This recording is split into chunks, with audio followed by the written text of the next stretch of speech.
A pleasant hello to you wherever you happen to be. I am Michael Hingson. I'm your host for Unstoppable Mindset.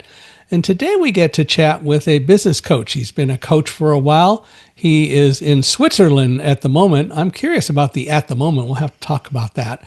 But I want to introduce you to Rick Yvanovich. And Rick, I want to welcome you to Unstoppable Mindset. We're glad you're here. We had some challenges in getting it set up, but we did it, didn't we? Yes, we did. And thanks for having me on your show, Michael. Now, before we start, I'd quickly like to share a belief that it's really a core belief that I hold quite dear. And that's all that we all have the potential to be what I call architects of change. In this world that we live in, which is just constant transformation, our task isn't just to keep up, but it's to shape the path forward. Every day, our actions, whether they are big or small, they shape our future. And as we discuss things today, Michael, I want everybody listening to remember this. You are your brand, and every decision you make is part of the unique story you're crafting for yourself. How you react, how you adapt, and how you innovate defines your story and your legacy. So as we dive into our conversation today, Michael, let's not just think about adapting to change, but about how we can define it, as we're not just participants, we're catalysts in what I call this ever-changing business as unusual world. So let's get started, Michael. One of the things that I have talked about ever since escaping from the World Trade Center on September 11th, and I got the message about this while running away from Tower 2's collapse, is that there are a lot of things that happen to us or around us, and they are things over which we don't have control. But we always have control over how we deal with what happens. Even if we don't have control over what happens, we have control over how we deal with it. And I think that's an important adjunct to what you're saying. And then, of course, there's always what Gandhi once said, which is be the change you want to see in the world. And I agree that all too often people just react to change and they don't really think about it. They don't really analyze it and look at what they need to do to be part of that change, or if the change isn't something that they particularly want, or the transformation isn't what they want, how they transform themselves to be able to move forward, which is also another way of saying one of the ideas behind this podcast is that by listening to and watching people who are guests, I want everyone who comes on and listens and watches the podcast to recognize they're more unstoppable than they think they are. And we often underrate ourselves. And I think we're taught that. And it's a very unfortunate thing that we're taught that rather than taught to living up to our full potential. Absolutely. I'm a great believer of that most of us, I think, only some exceptions, we do tend to see ourselves smaller and less capable than we are. And maybe it's the way that we've been brought up. Maybe it's the way society has been in our generation. Mm-hmm. That, if you haven't had someone looking over your shoulder, or some mentor, someone who actually believes in you, it's very, very hard for an individual to suddenly believe by themselves, because I think that's potentially something that needs to be reinforced and reminded and built into us, because it seems to be thrashed out of us as we the way that we're educated and how we grow up. Because we can't all be a straight A students. We don't always get 10 out of 10 or 100 out of 100. And so sometimes we're made to feel that we are less, okay? And that lessening feeling is another weight to, push us down a bit. Right. So to believe in others, to lift each other's up, That's the whole point of your podcast, isn't it? It, Is it that is. we really are, and people are capable of more than what they think they really are. And you said we all can't be straight A students or get 100%. And the answer is why not if we truly learn to live up to our own potential? And it often comes down to what information we absorb or don't absorb, or what information we're discouraged from acquiring. That if we had that, we would be able to do better than we think we can. And it also gets back to something that I talk about a lot on this podcast, which is listening to your inner voice. And I wrote a book starting in the beginning of the pandemic in 2020 called Live Like a Guide Dog: True Stories from a Blind Man and His Dogs About Being Brave, Overcoming Adversity, and Moving Forward in Faith. And I talk a lot in that book about listening to your inner voice. And the reality is, you probably really know answers and you know what to do in different situations, but we tend to ignore that message that we get from within ourselves, from our subconscious or God or whatever you choose to call it. But the bottom line is the information is there if we choose to accept it and listen to it. My favorite example about that, and I've talked about it many times on Unstoppable Mindset, is if you play Trivial Pursuit, the game, how often do you get asked a question? And as soon as the question is asked, you think of an answer, but you went, oh, that was just too simple. And you think of another answer. And when you answer with the second answer, it turns out the first answer was really the correct one. We don't listen nearly enough to that which is inside of us that can guide us so well. Absolutely, I agree with that. That inner voice is is an important fact that you've just brought up, because you introduced me kindly and a very lovely way that yes, I am a coach, and when we coach people, what we're trying to do is we're trying to ask the right questions. And more often than not, by asking those questions, it may even help challenge your client to challenge that inner voice or to quieten their inner voice. As you say, it's a bit like the Trivial Pursuit thing. Hey, that's too easy. Think a little bit deeper. What was the first thought that really came to your mind? Mm-hmm. Oh, it was this. Well, there was nothing wrong with that, was there?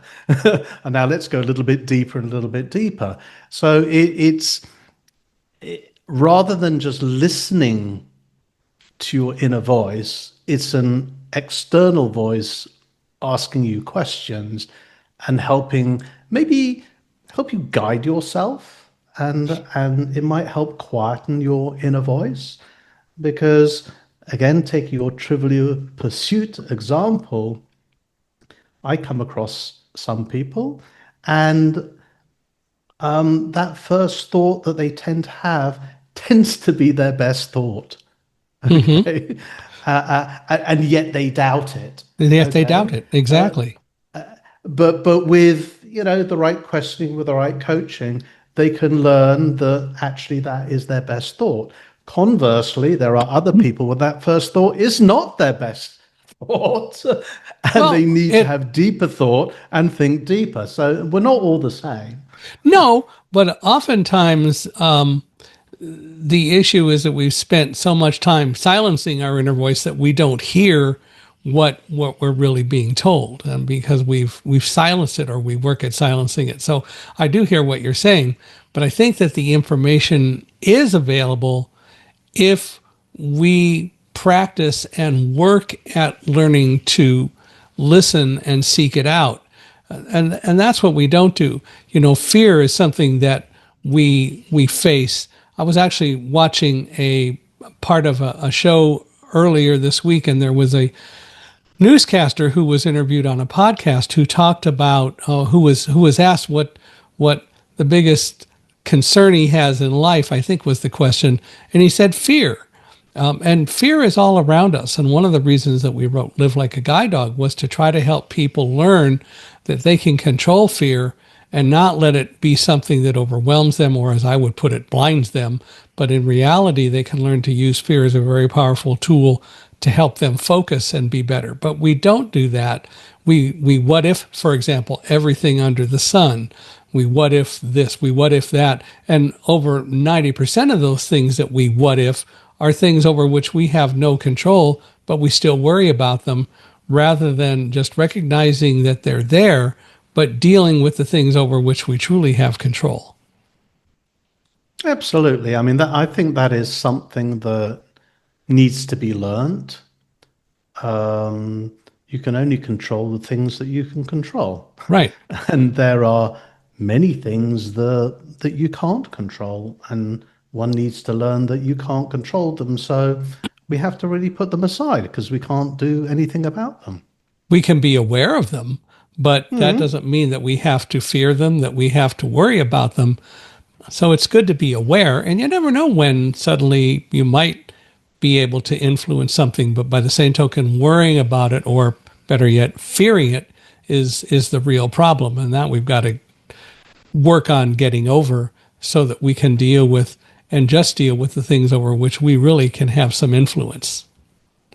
Absolutely. I mean, that awareness is key. You need to be aware about it in the first place. Right. And then you need to make a choice about it. Is that something I can influence and do something about? Or is that something beyond my control and I can't do anything about at this point in time, and make a choice? Sure. Well, you have been a coach for quite a while. How did all that start? What influenced you, for example, while growing up, that got you started down the path that you took in life? That's two different questions there, I know. Michael. Well, you can combine them as you choose. Okay, I'll do the first one first and the second one second. So I'll deal with the first one, which is like what really got me into coaching, and how long is this long time? This long time is less than 10 years, which I guess at my age is quite a short time. And how did I get into it? Well, I was at the time, I was based in Vietnam, in Ho Chi Minh City. And there was I heard about, I saw it somewhere, that there was some training course on coaching and mentoring. And I was curious about it. I looked into it. It sounded interesting. Sounded way too long, like 5 or 6 days, but I saw that you could turn up for day one only. So you could take it on a more modular basis. So I signed up and I went to day one, and I just enjoyed it so much. I enjoyed it so much. It really resonated with me that, oh, that's what coaching is. That's what mentoring is. That's what the difference is. This is what it all is.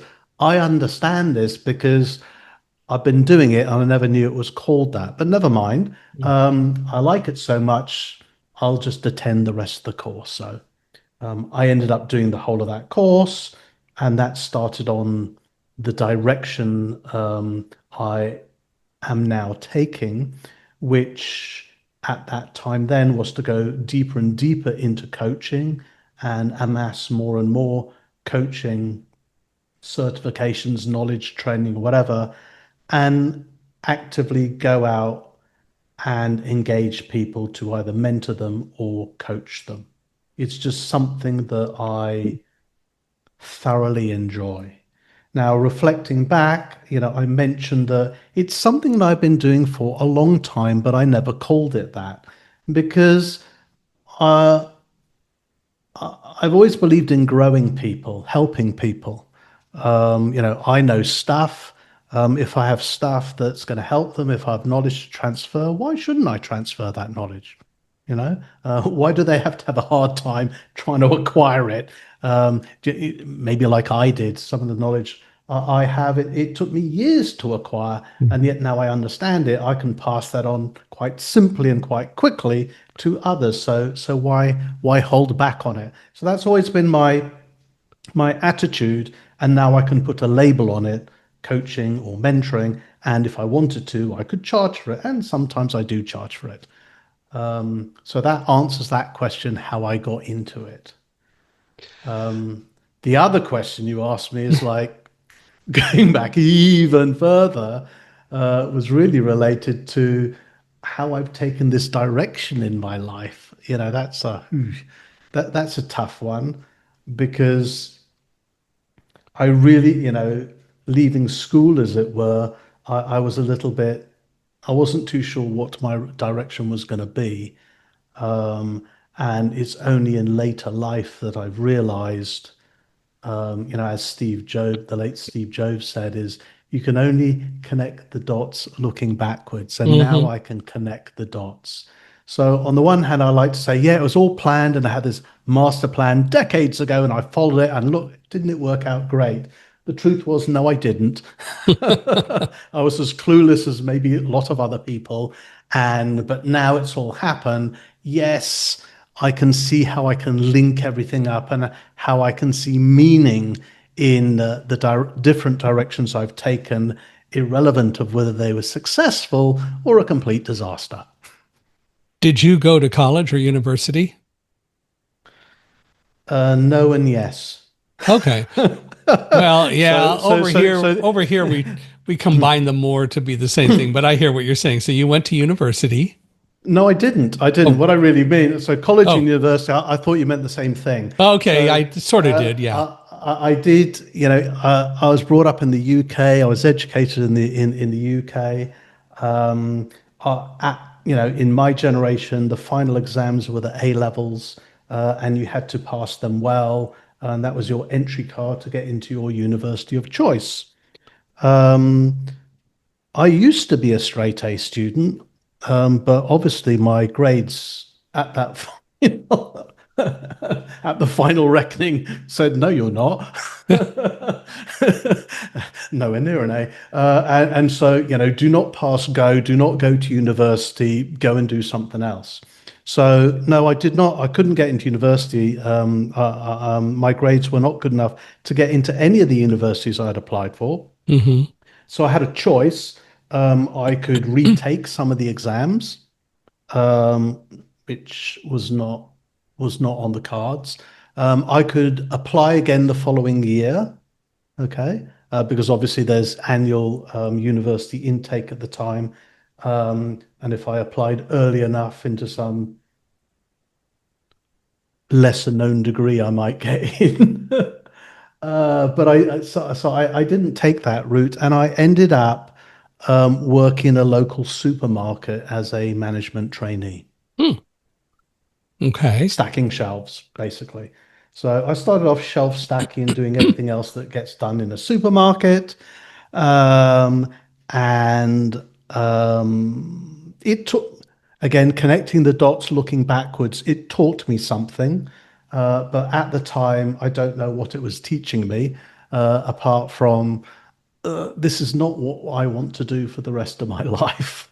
And at some point in time during that year that I was doing it, and I cannot to this day recall what triggered it or when it happened, I suddenly decided I want to be an accountant. Okay. Okay. Um, as in debits and credits, not the sort of Hollywood accountant, the movie that was a bit of a blockbuster over the last sort of span of years. Right. I've always been a numbers person. Um, I was always better at maths and the more mathematical subjects at school, despite what my final grade said. Um, and and so yeah, I embarked on that. Went to night school, weekend school, all sorts of things. Self-taught myself, and I'm still an accountant today. Well, nothing wrong with dealing with numbers. Absolutely. The only problem being a numbers person is you don't understand people. Yeah. Um, because you're usually isolated in an office, you don't interact with people, so you don't get that learning experience. I grew up in essentially eventually went into sales where I did get to learn a lot about people. Um, but I also took some administration courses and decided I wasn't going to be an accountant, although I did all right with math. But my life took a different direction. But I hear what you're saying. At the time, you don't necessarily know what you're being taught and what your direction is. But eventually, if you are any good at all, you figure it out, or you figure out something that allows you to have a satisfactory and rewarding plan or process for moving forward. Absolutely. I just wish it didn't take so long. Yeah, well, there is that. So, what you talked about it a little bit. What's the difference between coaching and mentoring? Okay. There are lots of, um, should say, there are a few international coaching credentials. Mm-hmm. One of them that I have is from ICF, the International Coaching Coaching Federation. Federation, right? And when we're coaching, what we do is, if we're doing pure ICF coaching, is we are asking the questions, the right questions, such that the client looks within themselves because they have the answer. What we Mm-hmm. don't do is we do not give advice. We do not consult. We do not actually pass on our knowledge of any subject that we happen to have. So I am knowledgeable in certain industries, and if I was coaching someone from one of those industries and they were asking me what my experience was as an accountant in those industries, that isn't knowledge that I could pass on, because that would no longer be coaching. That would be more like mentoring. And in mentoring is where, through the experience that I have, some specific experience, I can pass on those teachings to someone else. That would be mentoring. Okay. Mm. Okay. So I have, that's what I put as a simple split between the two. Now, as a coach, it means that since you don't have to be a subject matter expert on anything in particular, industries or whatever, you could, in theory, coach anyone. Now, for me, I can coach different ways. I can do that pure ICF coaching. I'm certified to do that. But to be quite honest, I don't enjoy it very much. Okay. And the reason is because the type of people that I have been tended to coach are entrepreneurs. I'm a serial entrepreneur. Accountants. I'm an accountant. Yeah. Business leaders. I'm a business leader. So, people pick me because they know I have experience. So it's sort of like, well, if they're picking me because I've got the experience and I've got to coach them the pure way, the ICF way, and use none of it, I think that's defeating potentially the object. So I I always give people the choice on how they wish the engagement to run. This is before we sign a contract. Mm-hmm. I says, do you want pure ICF coaching? And I explain what it is, and that's what I'll do. Or are you really here to be mentored? And I explain what it is, and that's what I can do. Or are you after something else? After advice? Okay, I can do that as well, and we can do that Mm-hmm. as well. Or do you want to do, there's a style of coaching that I learned from another coaching certification, which is what we call sport coaching. And that's not athletics coaching, because if you could see me, I'm not an athlete. I'm in the slightest. But it means that we will jump in and out of coaching. So I can be coaching someone, and rather than asking for permission to step out of coaching and give advice and step into mentoring, as an example, I'm just going to do it without permission, because we're going to agree that as a caveat right from the start. Okay, so that's another form of coaching. Mm-hmm. And in the book I wrote, Business as Unusual, there's a chapter on yet another style of coaching, which I call dungeon coaching. Okay. Because in dungeon coaching, we know that real growth, real change happens beyond your comfort zone. And Hmm. so, therefore, if you want me to do some dungeon coaching, I am going to stretch you out of your comfort zone, inflict a little bit of pain, as it were, because we need to get you from A to B. We need to Hmm. get you unstuck, because that's usually what people are coming to me for. And I will do whatever is my power to get you from A to B, because that's what you've asked and contracted me to do. So I will do it. Well, ultimately, in all of the different kinds of coaching that you've described, essentially what I hear you saying is that you are working to get people in a lot of ways to deal with self-discovery, to figure things out. I mean, you can advise people, you can tell people, but ultimately they have to figure it out and accept it and teach themselves. I've learned over the last year, I'm not my own worst critic, I'm my own best teacher, because ultimately people can give me information and people can tell me things, but I truly have to be the one to teach me and accept it. And I'm hearing, I think you say, essentially in all that you do, that you're helping people figure in one way or another how to teach themselves and stretch and grow as you just described. Absolutely. I mean, to get from A to B, it's not one step, it's many steps. Right. And there are many paths. So it's again going back to the awareness, making people aware or getting them to reflect, and they're making themselves aware because they can they could see it all the time anyway. And then all right, so how do we get there? If that's where you want to be, what are the different ways of getting there? Give me one, give me another one, give me a third, give me a fourth, rank them, choose one. Okay. It's becoming aware and making a conscious choice, but it's still up to the individual to Hmm. do. We're not saying you must do A, B, and C in that sequence. That's not the way.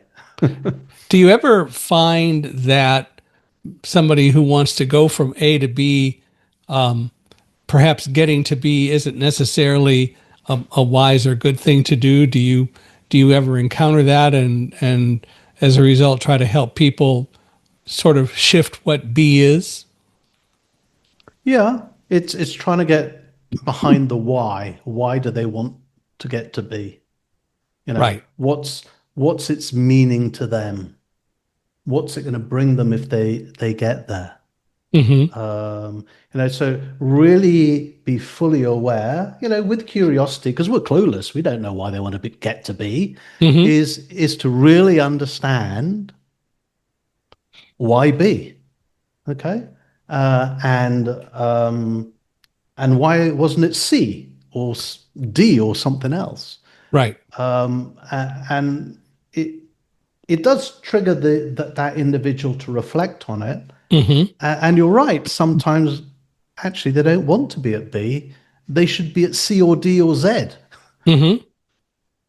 But at the end of the day, it's their decision where they want to go. Right. It's their life. It's their journey.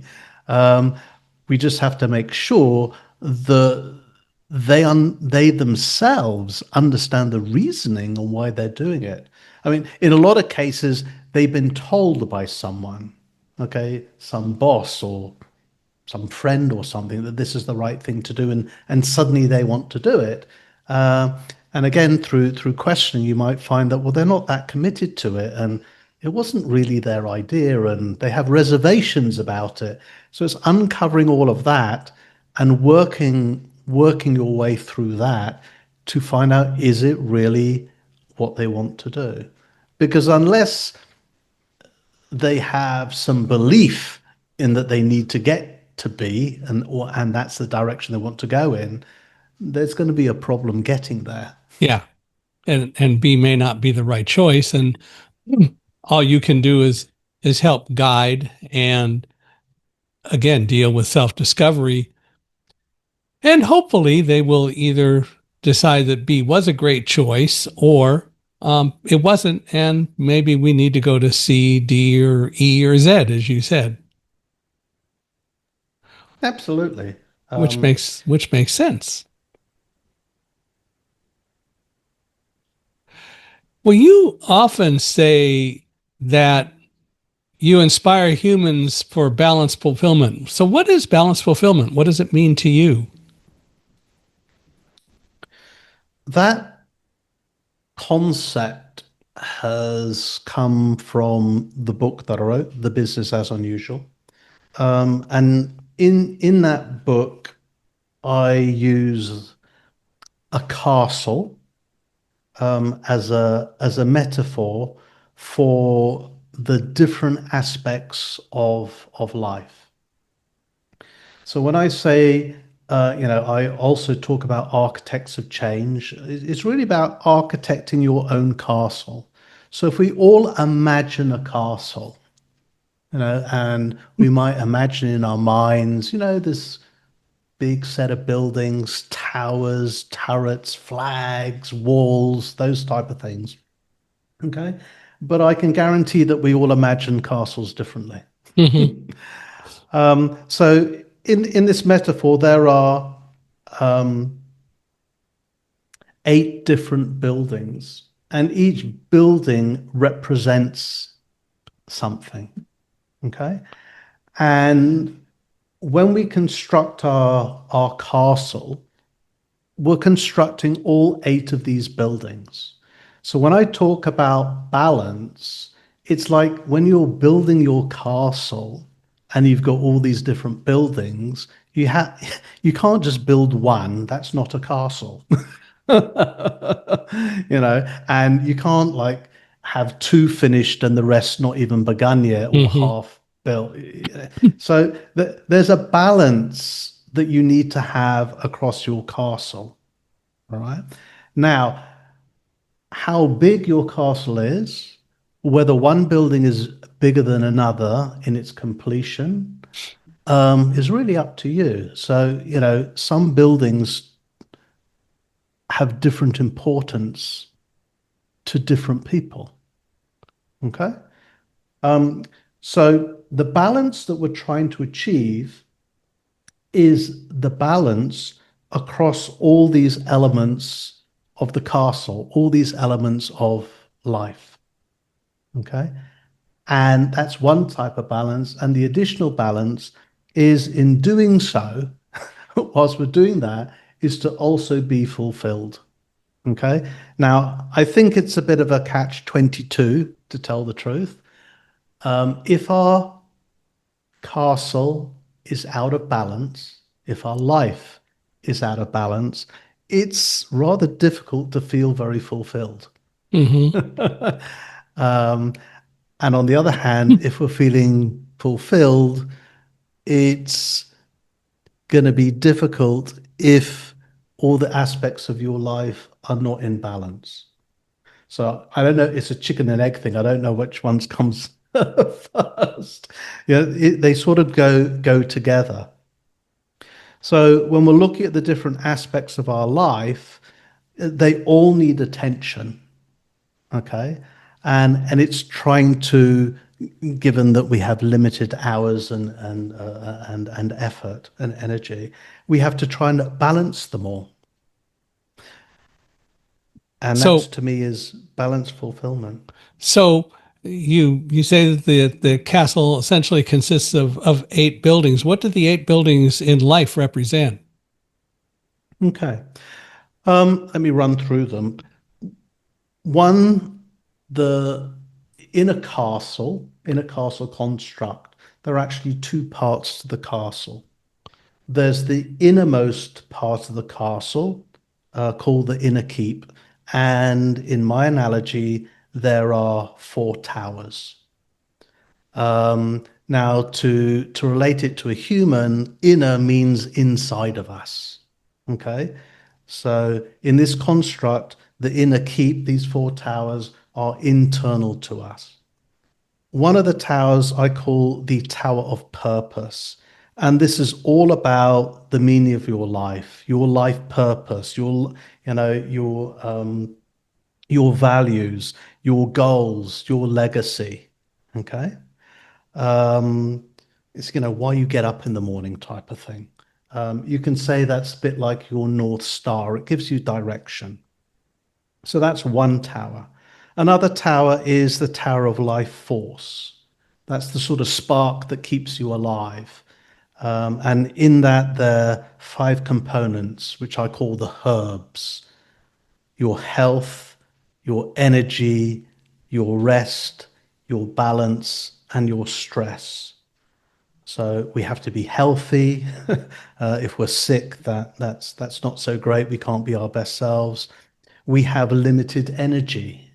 You know, we don't have unlimited energy. We have a limited energy. So we have to be careful how we manage that. We need to rest because we have limited energy. Another way you look at it is we have multiple batteries inside of us and they need recharging, just like our phone or our computer does. All right. And so there are different types of energy, there are different types of rest. We need to understand the different types of energy, what depletes us, what recharges us. We need to understand how to recharge. We need to understand what type of rest we need. We need balance across, again, the whole castle. And stress, you can't avoid it, but we can potentially harness it and use it to our advantage. So that was the second tower. The third tower is the tower of mind. That's about how we show up, our habits, our Kaizen.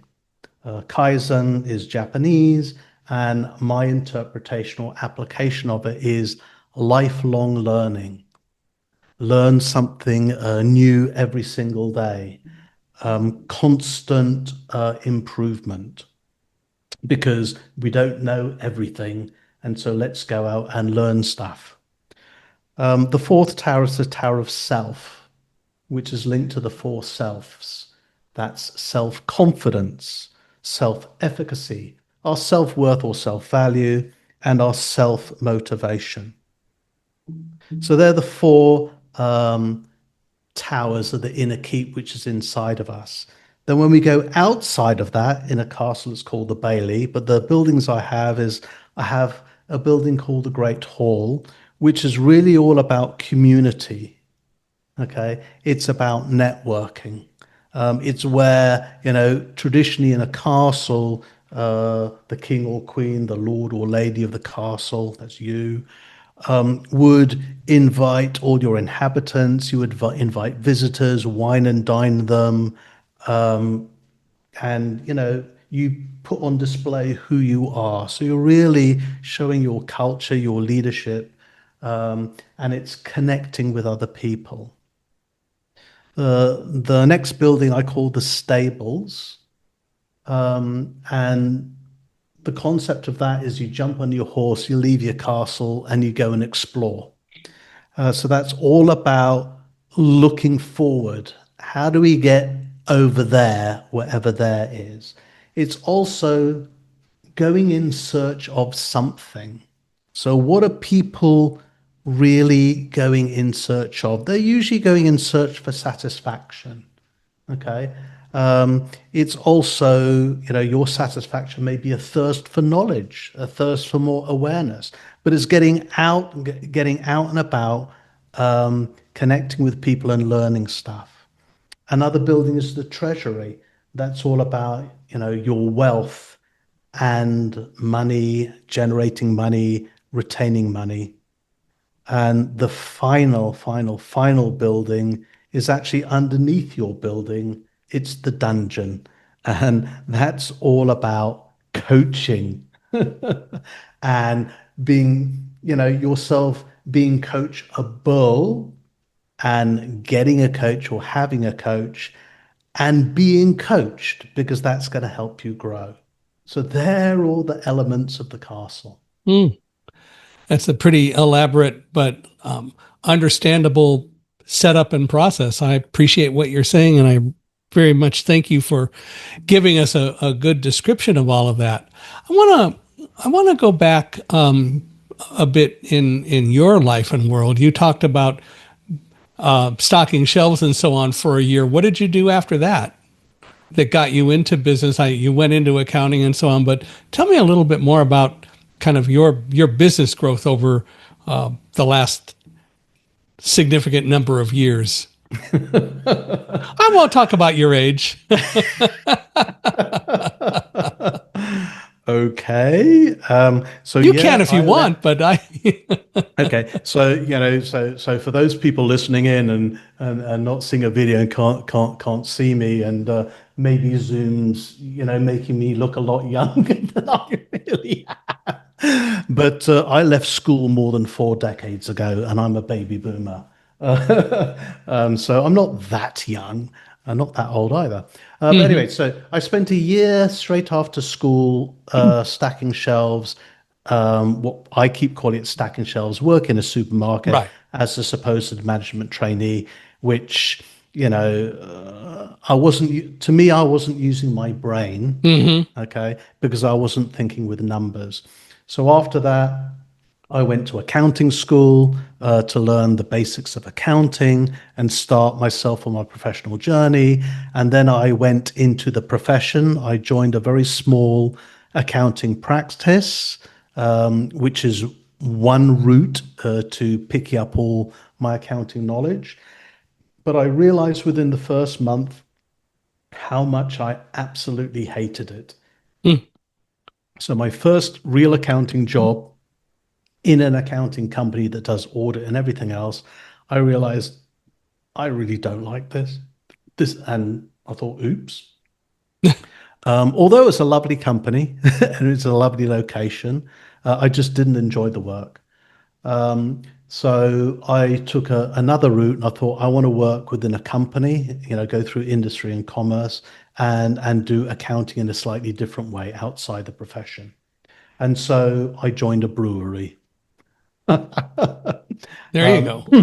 That's a lot more interesting. I mean, back in those days, you know, um, rules and regulations were different, and it's the only company I've ever worked for where they gave you free beer Hmm. for lunch. So, at that age, I'm in my early 20s. I mean, like, who wouldn't enjoy it, right? Who wouldn't enjoy it? So I spent a time working for that organization. That was very, very interesting. And then after a year or so, I switched. I said, I want to go into a manufacturing company because I like the costing and all and things like that, the management accounting side.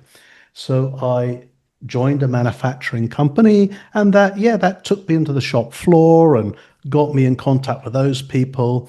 And this particular company was more involved in the defense industry. They made Mm. components for the defense industry and potentially even things that went bang. So I was there for some years, and that's a very, very good experience, learning about manufacturing and costing and yeah, how we do things working with the Ministry of Defense and stuff like that. That was quite interesting.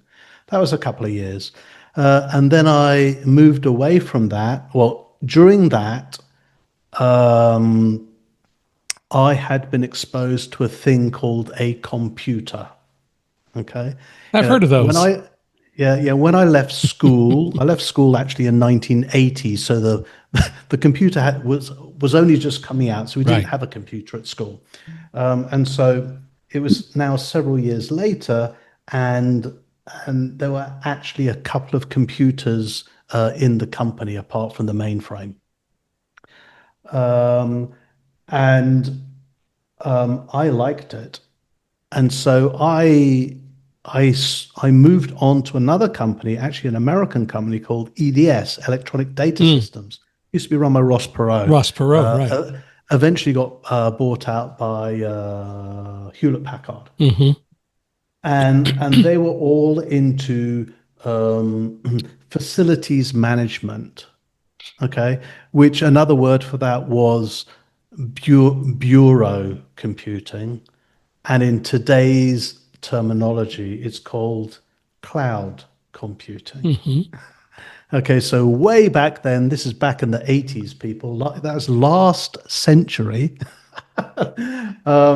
That I started working a lot more with computers, and they were actually selling and implementing and maintaining computer systems, ERP systems, manufacturing systems, accounting systems, things like that. So I worked for them for a while, and then I did a spell working in real estate development, and then I joined a big oil company. Mm. And that big oil company moved me to Asia. I did a short spell in China. I was actually there just after Tiananmen Square, and I was supposed to be based in China. But before I'd even signed, I don't even know if I signed the contract for that, or was about to sign the contract as the finance manager of that oil company in that country. I got moved to Vietnam, and that was my new posting as the finance manager there. Mm. And that was back in 1990. And I've been there pretty much for the last 35 years, although last year I relocated to where I'm sitting now in Switzerland. You're still working for that company? No, no, no, no. I left the oil company back in 1994. And so, Okay. uh-huh. Back in 94, and if some older folk or more mature folk, shall I say, are listening in, they'll remember the oil price Yeah, was going south of $15. That's one right. $5. Okay. It's nowhere near that now. It's many No. multiples greater than that. But that is not a good time. If the oil price is that low, that is not good. So I was offered, go back to London. Okay, go back home. You've been away for 4 years. And I was worried because in the 4 years I'd been away, I'd had more than four bosses in London. And I Mm. didn't actually know who my boss was anymore because I was somewhere else. Mm-hmm. And I thought, this is not good. If I get sent home, there's going to be no job there. Mm-hmm. Okay. And then I luckily found out I was allowed to stick my hand up as a volunteer and take voluntary redundancy. So I did that and retired back in 1994. Mm. But I'm a workaholic, so that was a complete failure. And I Yeah. was working within the week again. During that time, as I said, I gave some hints along the way. In some previous jobs, I said I got into computers, Right. and it had grown. And you could argue I was more of a systems accountant. I was always tinkering around and playing around Mm-hmm. with the computer accounting systems. And I'd been doing that whilst I'd been overseas. And the vendor of that company, who supplies that software, which had become a standard in that oil company, and I had inadvertently already implemented it in multiple other oil companies because my friends who were the finance managers of other oil companies used to ask me, Rick, what are you using? I'd show them the box of floppy disks, Mm-hmm. with a name on it. I'm not mentioning any names here. And they'd come back, maybe a month or so later with the same box of floppy disks. They're like, what am I supposed to do with this? Can you help me? Put it And in I'm the disk going, drive. and I'm going, yeah, let's do it over the weekend, buy me a few beers or whatever, and let's set it up.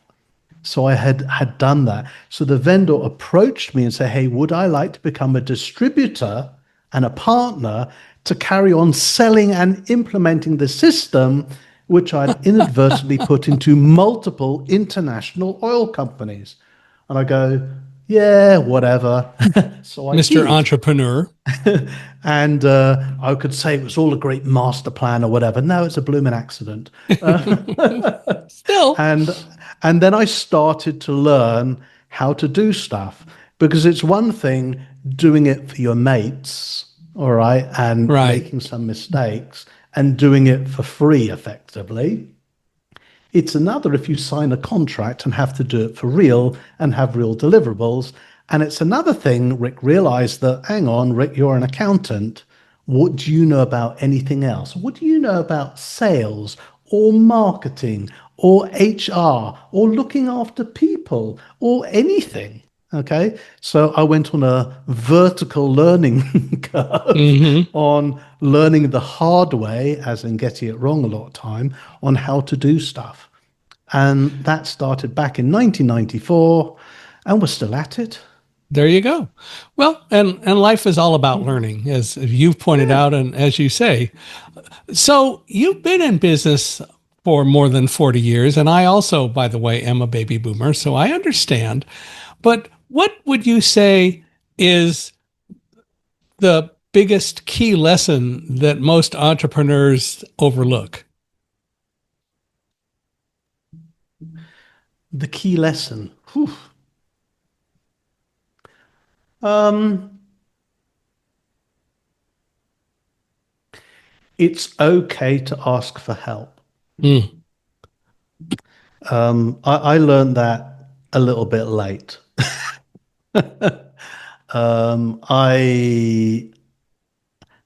maybe we didn't have the tools today that we had back there. Don't forget, I started this before the internet came out. right. And today, you literally have a computer in your hand if you've got a phone, and if you don't, you got a computer on your desk somewhere, and you can ask the internet anything. All the knowledge is there. In our day, you went to a thing called a library and had to find the book. Or a So person. yeah, or a person will find the person. So back then, there was no easy way to find out stuff. And it's just me anyway. I'm infinitely curious. I want to know how stuff works. Right. So, and go back right all the way to the beginning. And you can only connect the dots looking backwards. It's because I didn't get into university. It's because didn't do very well at those exams, and basically I was telling myself I'm not good enough, that I went out to prove that maybe I am. So I Hmm. have this massive chip on my shoulder that I'm not smart enough. And to counter that, I'm credentialed up to the eyeballs. I just go out. I don't know that. All right, I'll go and learn it. Oh, I can get credentialed for that. I'll get certified for that. I can pass this or that for that, and I'll go and do it. So it's a Yeah. bit like the coaching. I wasn't satisfied with one coaching certification. I've got about half a dozen of them. Well, I got multiple accounting ones as well, and it goes on and on and on and on and on. and in reality, of course, the bottom line is that even today, there is so much value in asking people for help because even though you've got AI and you've got so many things that you can learn from the computer, it doesn't give you the personality or the insight that a human might give you. So even asking help from people today is a reasonable thing to do. Absolutely, but the thing is, again, as an entrepreneur, maybe it was the way I was brought up. Right. Um, and I've got to where I am because of the way I've been thinking and what I've done and what I haven't done. Hmm. And what I didn't do is I wasn't asking people for help. For help. Right. Okay. I've changed that now Right. because it's also a change in style. Rather than expecting people to go out and expect them to learn just like I did, is it's okay for them to ask for help. Right. Okay. So I have to go against my own grain and say, no, it's okay to ask for help. And again, it goes to the coaching and mentoring and the people that I work with and the people who come to me. It's because I have the knowledge and the experience, and I failed and succeeded in all sorts of things, that I do have that insight on things. It's not theoretical. When people ask me for an opinion or something, and I actually have experience of it, it's based on real life of what went Right. right and what went wrong, and where I made some mistakes. It's But true again, it's knowledge. not, yeah, it's true knowledge. But on the other hand, I don't like spoon feeding people Right. because I think that disarms people in that they lose their ability to be curious or to learn. And I have answers based on my experience and my circumstance. It may be similar to what someone is asking me, but it is not the same. They are not Right. me, I am not them. Right. And what works for me may not work for them. And so I can give them my perspective, but it's still their choice on what to do with it. Right. And my circumstances of when I experienced it in, you can say, when we were less connected with internet and generative AI and the whatnot. Today it works slightly differently. So use that knowledge wisely. Business trends have come and gone, and there have been a lot of things that have occurred over the years. But what do you think has remained constant in business?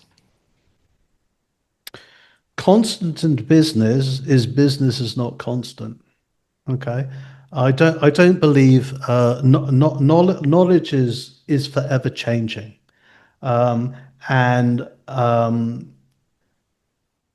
I guess what is a bit of a constant is the speed of knowledge change seems to continue to accelerate. Okay, it's getting faster and faster. So what we know today, yeah, I remember a LinkedIn study. This is at least 5 years ago, and the gentleman from LinkedIn was sort of saying, knowledge you have today will be out of date in 18 months' time. Hmm. Well, knowledge we have today could be out of date within 6 months' time. And if we look at the speed at which generative AI is moving, knowledge today could be out of date within a few months' time. So I think what is very, very important is our ability to see the big picture, our ability to become more aware, okay? Our ability to be curious and look and see what is happening, what's coming on the horizon. Just because we think, we've got the business running okay, doesn't necessarily mean that everything's going to stand still and that's going to continue working. We've got to be prepared for the ongoing changes. You can call it VUCA or whatever you want. There's stuff that's going to be hitting us that we haven't thought of. So it's not really thinking of a plan B of what if X happens, what are we going to do? But it's having the flexibility and agility. So if something that we haven't prepared for happens, that we don't freeze, we don't roll over and play dead. We can still operate, we can remain calm, we can assimilate the information, we can make decisions, and we move on. Hmm. So the agility and resilience of a business, and especially of entrepreneurs, we need to be able to cope with that rapidly changing environment and basically be relatively comfortable with it. Hmm. Okay. I won't I'm say be comfortable with it because you can go the other directions than, sure. oh, everything's going fine. Let's shake up the boat a bit. No, that's not what we mean.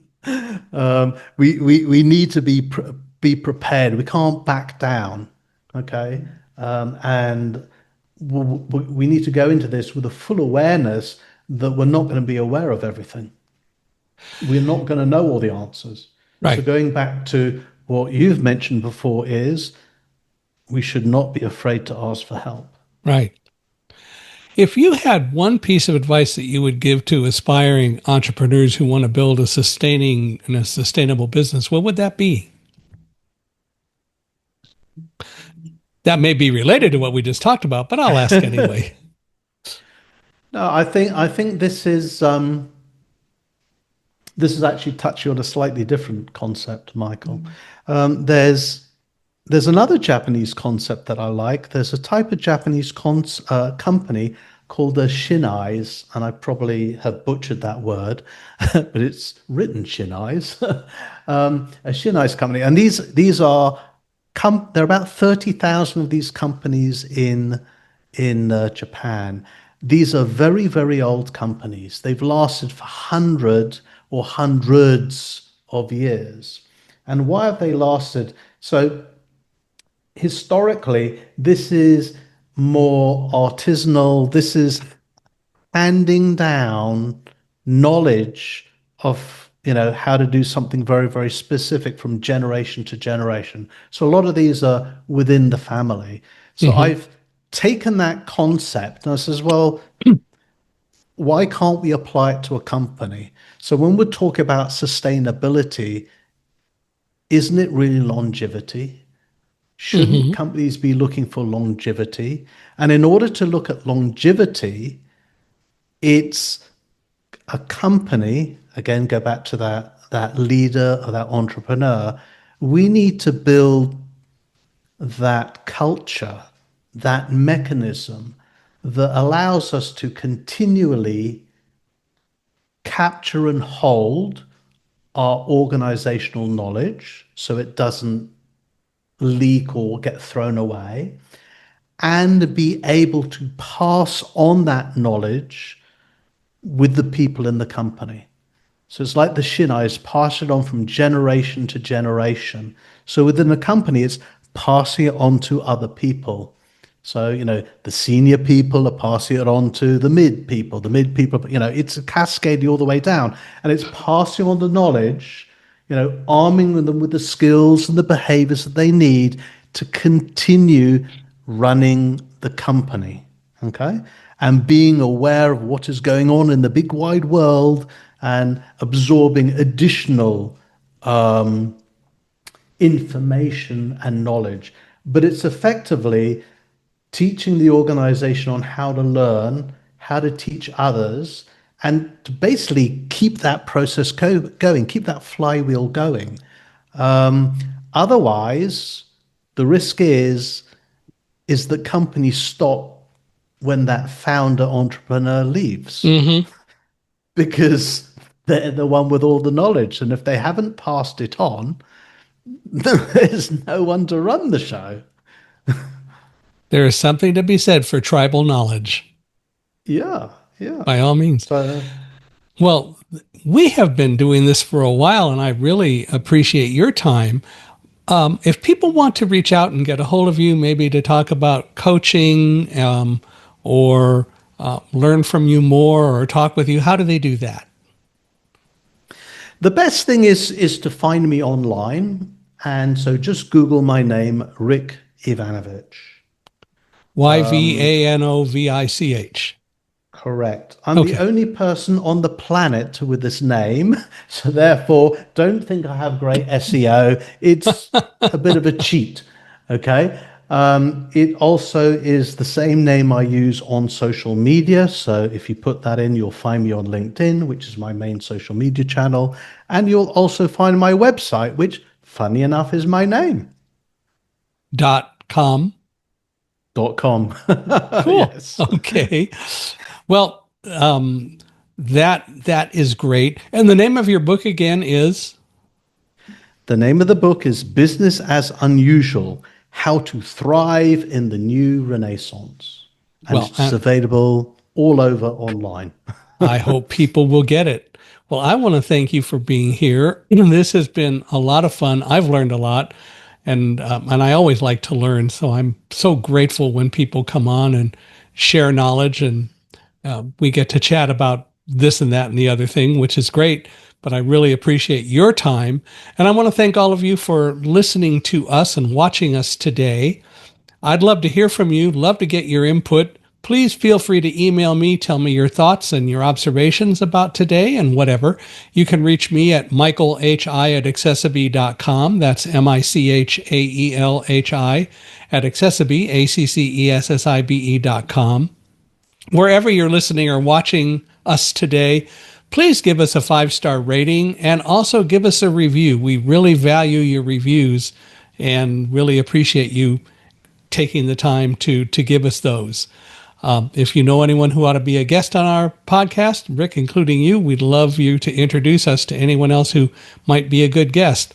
But again, Rick, I want to thank you for being here today. This has been a lot of fun, so I really appreciate your time.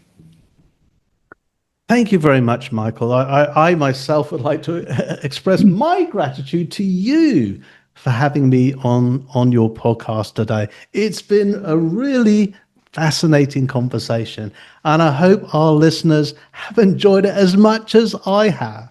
And to all listeners, I really also appreciate your time and attention. And more importantly, I look forward to hearing from some of you, learning from your experiences, and perhaps sharing in more in-depth future discussions. Thanks again, Michael, and to all listeners for this wonderful exchange. If you're ready to go deeper into the ideas that shape how we see ourselves and others, I have a free gift for you. Head over to michaelhingson.com and download my free ebook, Blinded by Fear. Keep learning, keep questioning, and keep choosing to live with an unstoppable mindset.